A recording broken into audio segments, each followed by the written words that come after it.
Welcome to Minicast number 3. I'm your host, Vince Jeffs, coming to you again from Atlanta, Georgia. And today's Veterans Day, so a shout out to all our veterans. We, of course, appreciate you immensely and honor you on this day.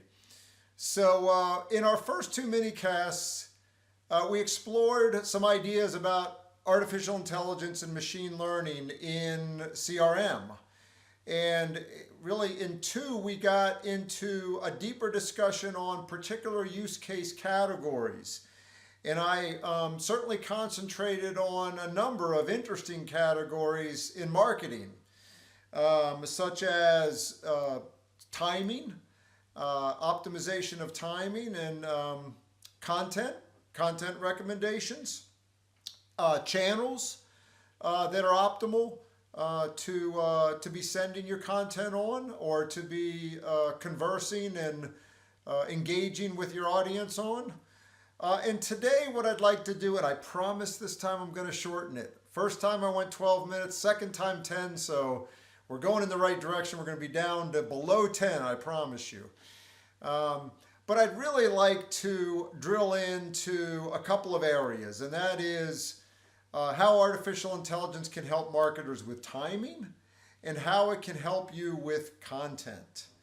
So let's take a look at these two. They're very interesting, and there's a lot of advances going on that are making some of this a little bit easier to figure out what is the optimal timing and the best content and how to best write that content and test that content.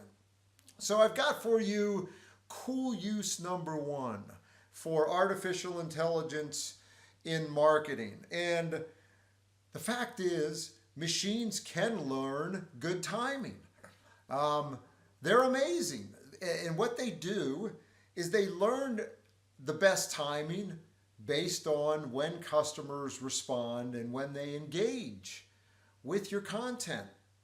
And they know what's bad timing. Why? Because you get crickets. Nothing going on there. So that tells you stay away from those time slots. So we're talking about email. We're talking about the optimal time to send something to your consumers when they're most likely to open that email, when they're most likely to engage with it and click through on it.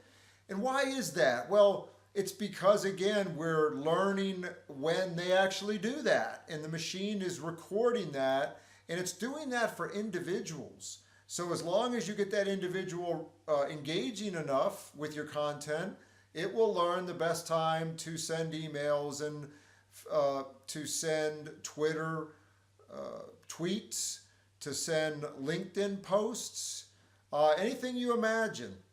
And also remember that it can also learn when your customer goes shopping. So when they're on your website and actually engaging, shopping, putting things in carts, and buying. And so all of these things can be factored into when you do certain promotions. And again, when you engage and send things.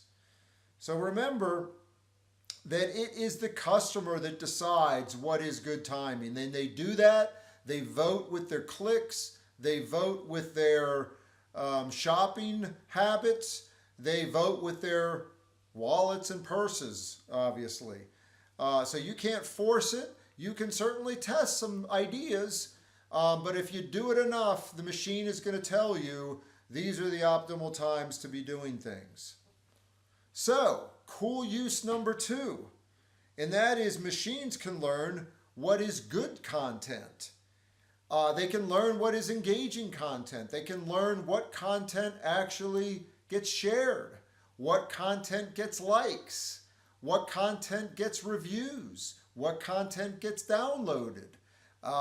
In other words, what is your engaging content? And how often is it actually being shared and being propagated through the network and to other customers that might also get interested in that and engage with your brand. So it's really important to also, of course, not have stale content. So you've got to constantly be testing and working new ideas and throwing old ones out that are stale and not working. So machines can also now suggest the way to write the content. So for instance, email subject lines. This is a very popular use of machine learning now to actually generate subject lines, and not just words, but actually full subject lines. And the machines know that certain subject lines are too long, certain subject lines are too short, certain subject lines have words in them that are not appropriate, that they're starting with things that are good or not good.